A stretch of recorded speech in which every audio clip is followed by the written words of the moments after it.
গাইবান্ধা পলাশবাড়ী খাদ্য গোডাউন থেকে গায়েব হয়ে গেছে 200 টন চাল এবং গম। বিভাগীয় তদন্তের পর এ ঘটনায় মামলাও হয়েছে। তবে ঘটনার পর থেকে দায়িত্ব বুঝে না দিয়েই গা ঢাকা দিয়েছে অভিযুক্ত খাদ্য কর্মকর্তা আব্দুল্লাহ আল মামুন সিদ্দিকী। জেলা খাদ্য নিয়ন্ত্রক জানান, বিষয়টি দুদকে পাঠানো হয়েছে। গাইবান্ধা থেকে কায়সার প্লাবনের প্রতিবেদন। গাইবান্ধার পলাশবাড়ী সড়ক ঘেঁষে পলাশবাড়ী খাদ্য গোডাউন। গেল কয়েকদিনের ব্যবধানে এই গোডাউন থেকে হারিয়ে গেছে 131 টন চাল, 68 টন গম ও 34,000 বস্তা গায়েব করার অভিযোগ উঠেছে, যার বাজার মূল্য 1,29,43,000 টাকা।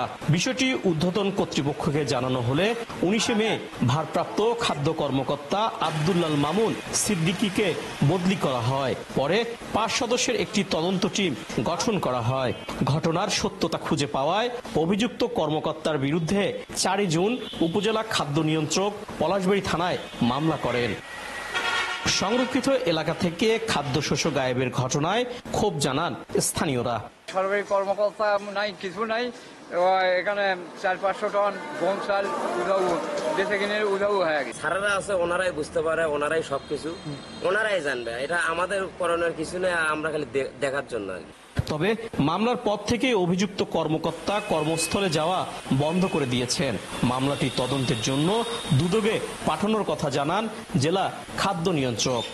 21 তারিখে আমি 5 সদস্য বিশিষ্ট একটি কমিটি গঠন করি। গঠিত কমিটি তদন্ত করে 3/6/2024 তারিখে একটি প্রতিবেদন দাখিল করেন। সেই প্রতিবেদনের আলোকে আমরা ওনার বিরুদ্ধে প্রচলিত বিধি মোতাবেক পলাশবাড়ী থানায় মামলা করেছি। সেই মামলাটি বর্তমানে থানা থেকে দুদকে ট্রান্সফার করা হয়েছে। 2023 সালে মে মাসে পলাশবাড়ী খাদ্য গুদামের ভারপ্রাপ্ত কর্মকর্তা হিসেবে যোগদান করেন অভিযুক্ত আব্দুল্লাহ মামুন। কায়সার প্লাবন, SA টিভি, গাইবান্ধা।